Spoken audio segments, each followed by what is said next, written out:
আমাদের প্রখ্যাত বইয়ালরা এখন চলে যাচ্ছে মাছ ধরার উদ্দেশ্যে।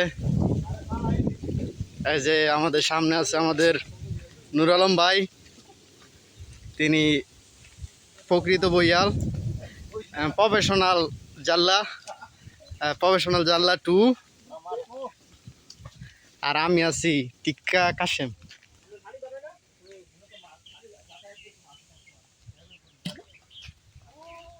টাপ ভাই রে, মাছে টাপ ভাই।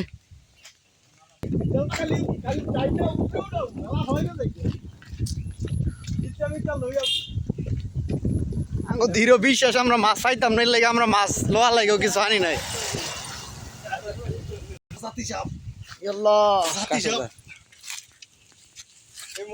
ঠিক আছে।